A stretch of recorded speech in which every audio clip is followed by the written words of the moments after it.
Buenos días, mi nombre es Daniel Falla, vengo de la Universidad de Córdoba y os voy a presentar una comunicación que está dentro del simposio Ciberbullying y su riesgo, intervenciones basadas en la evidencia. En concreto, la comunicación que os presento lleva como título Bullying y Ciberbullying, una revisión sistemática con estudiantes con discapacidad. Esta investigación la hemos realizado junto a los profesores José Antonio Casa, de la Universidad de Córdoba, y Sergio Sánchez Fuentes, de la Universidad Autónoma de Madrid. La estructura que lleva nuestra comunicación es la misma estructura que nos podemos encontrar en un artículo científico, de manera que empezaremos describiendo cuáles son los conceptos fundamentales, los conceptos principales de este estudio, en este caso bullying y ciberbullying por un lado y por otro estudiantes con discapacidad. También marcaremos cuál es el objetivo del trabajo y escribiremos la metodología, resultados y conclusiones que hemos obtenido. Para finalizar pondremos algunas de las referencias bibliográficas más importantes que hemos utilizado. Bueno, el bullying y el ciberbullying son uno de los grandes problemas en convivencia que nos encontramos en los centros escolares actualmente. El bullying lo podemos definir como un tipo de violencia interpersonal que se da entre iguales, normalmente en estos contextos educativos, y en el que existe un abuso de poder, un desequilibrio de poder de uno frente a otro. Este abuso y desequilibrio de poder se hace de manera intencionada. Hay una intención de querer hacer daño y además no es un hecho que se dé, un acto que se dé de manera esporádica, sino todo lo contrario. Se da de manera frecuente, se da con cierta periodicidad y se sostiene en el tiempo. Esto hace que realmente las consecuencias que tiene para las víctimas son consecuencias realmente graves y peligrosas. Pero ya no solo se ha demostrado que para las víctimas, sino también para los espectadores y para los propios agresores. El ciberbullying es un tipo de bullying en el que aparecen los dispositivos digitales. Es un fenómeno que se da posterior al bullying y que tiene una serie de características diferentes. Por un lado, en el ciberbullying, al estar en el ciberespacio, hace que el riesgo de sufrir acoso puede ser en cualquier momento, las 24 horas del día, los 7 días de la semana. Eh, por otro lado, la audiencia es muchísimo más amplia. No es necesario estar presente, sino que pueden enviarse los vídeos, audios y cualquier otro tipo de información a cualquier tipo de audiencia, por lo cual hace que los efectos sean incluso más graves. Además, hay cierta frialdad al no darse cara a cara y además el agresor o los agresores pueden mantener el anonimato porque se pueden hacer una identidad falsa. Estas consecuencias hacen estas características más bien hacen que las consecuencias puedan llegar a ser incluso más terribles en el caso del bullying. Por otro lado, en los contextos educativos nos podemos encontrar alumnos con discapacidad, alumnos con necesidades específicas de apoyo educativo y estos alumnos se ha demostrado en investigaciones anteriores que son más propensos, tienen más riesgo de sufrir bullying y ciberbullying. Sin embargo, los estudios que se han realizado con estos estudiantes y el bullying o el ciberbullying son bastante menores. Creemos que esto puede deberse a varias causas. En un primer lugar, creemos que las investigaciones se han centrado sobre estudiantes con discapacidad, se han centrado más bien en que adquieran un currículum académico, que puedan adquirir el mismo currículum académico que el resto de sus compañeros, se han centrado más en la parte académica y no tanto en la parte social o relacional.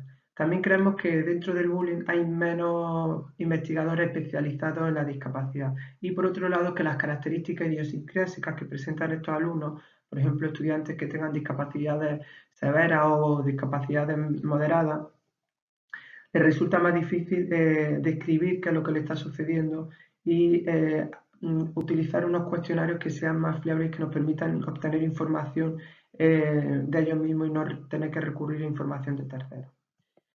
Las investigaciones que se han hecho sí que han encontrado que este tipo de estudiantes, como adelante, tienen más probabilidades de sufrir bullying, de ser víctimas de bullying, y además también han demostrado que el trauma que sufre es el mismo que pueden sufrir cualquier tipo de estudiante sin discapacidad. Pero además se da una característica y es que este tipo de alumnado tienen menos amigos y son más ignorados por parte de sus compañeros, por lo cual tienen menos apoyo y menos red social, lo que hace que les resulte más complicado poder defenderse. También hay estudios que han demostrado que una manera de enfrentarse a este acoso es agrediendo, la agresividad reactiva que nos podemos encontrar. Entonces podemos encontrar mayores porcentajes de estudiantes con discapacidad que también son agresores en algunos estudios. Frente a estas posturas también encontramos investigaciones que dicen todo lo contrario, que no hay diferencia en cuanto a la prevalencia entre bullying y ciberbullying entre estudiantes con discapacidad y estudiantes sin discapacidad. Se han hecho algunas revisiones sistemáticas sobre el tema. Una quizás de las más importantes la hicieron Ross y colaboradores en 2010, donde hallaron 32 artículos que fueron los que pasaron los criterios inclusores.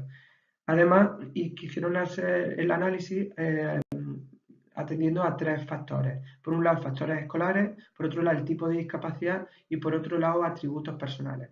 Los resultados más importantes que hallaron estos investigadores fueron que los estudiantes que tenían menos discapacidad tenían menos posibilidades de sufrir bullying, de ser víctimas de bullying. Y por otro lado, que los contextos inclusores eran contextos donde se producían menos conductas agresivas, menos bullying. En cambio, en los contextos especiales, o en las aulas especiales, o en los centros de educación especial, había mayor porcentaje de este tipo de violencia. Otras investigaciones, otras revisiones más actuales, podemos destacar la de Houghton en 2016, donde realizó un metaanálisis sobre las intervenciones que se hacían en bullying y discapacidad. Encontró únicamente 6 estudios y las conclusiones que obtuvo es que la metodología que se utilizaron en los 6 estudios era completamente diferente, por lo cual no se podía comparar las intervenciones entre ellas. Por otro lado, Mayano hizo una revisión sobre estudiantes con discapacidad intelectual y bullying y encontró únicamente 11 estudios. De estos 11 estudios, pues halló que no existen diferencias entre los estudiantes con discapacidad intelectual y los que no tenían discapacidad intelectual en cuanto al bullying y ciberbullying. De esta forma, nos vamos a marcar el objetivo de nuestra investigación, de nuestro estudio, de esta comunicación, que va a ser realizar una revisión sistemática sobre el bullying y sobre todo sobre el ciberbullying con este colectivo.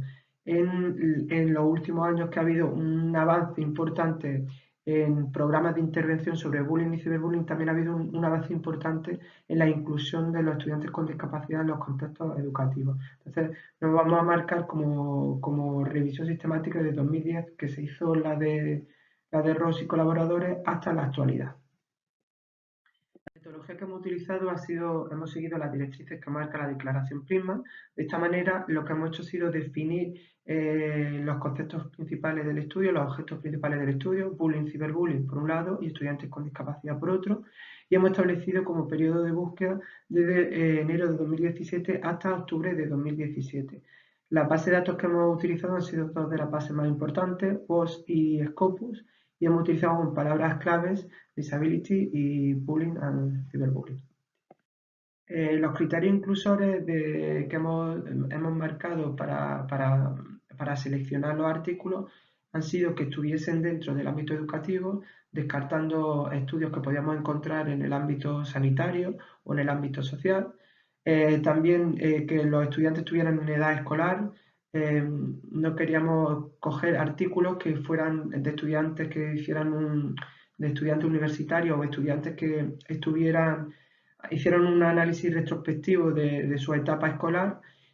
También hemos puesto como criterio inclusor que la variable principal fuera la discapacidad y no otro tipo de variable como fuera pues, todo tipo de alumnado o alumnado con discapacidades más invisibles como TDAH o altas capacidades, y también que fueran artículos pues, que estén revisados por pares que tengan cierto nivel de impacto.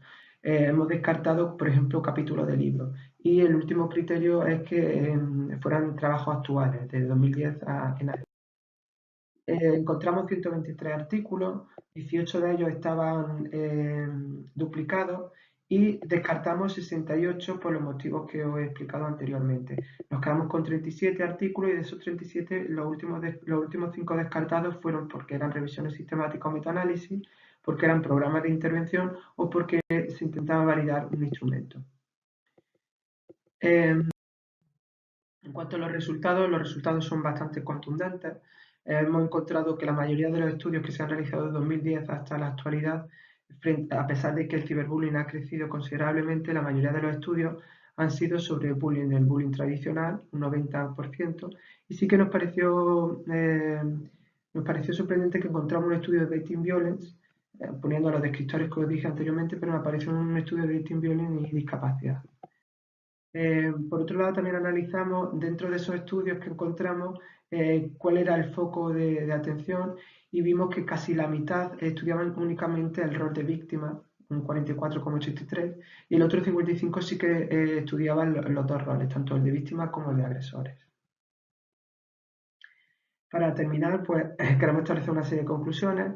La primera de ellos es que, ya lo habíamos adelantado, que pese a que ha habido un avance importante en programas de intervención tanto de bullying como de ciberbullying, encontramos que los estudiantes con discapacidad siguen habiendo menos estudios con este colectivo, quizás por las razones que hemos explicado anteriormente. Por otro lado, vemos que por otro lado, hemos hallado que la mayoría de las investigaciones se centran más en el bullying tradicional y son menos las investigaciones que estudian el ciberbullying en estudiantes con discapacidad, lo cual creemos que es necesario ampliar este número de investigaciones y establecer una línea de estudios sobre este tipo de violencia que se da en red con este colectivo. Y finalmente, pues queremos destacar que es importante seguir con este tipo de estudios para hallar variables que puedan estar influyendo y crear programas para detectar e intervenir de manera específica con este colectivo y sumar más estudios a esta problemática. Sin más, daros las gracias, bueno, marco algunas referencias bibliográficas que hemos utilizado y sin más, daros las gracias por vuestra atención. Aparece en la última pantalla mi correo electrónico para cualquier sugerencia o cualquier comentario. Y nada, muchas gracias y espero que os haya servido la comunicación. Un saludo.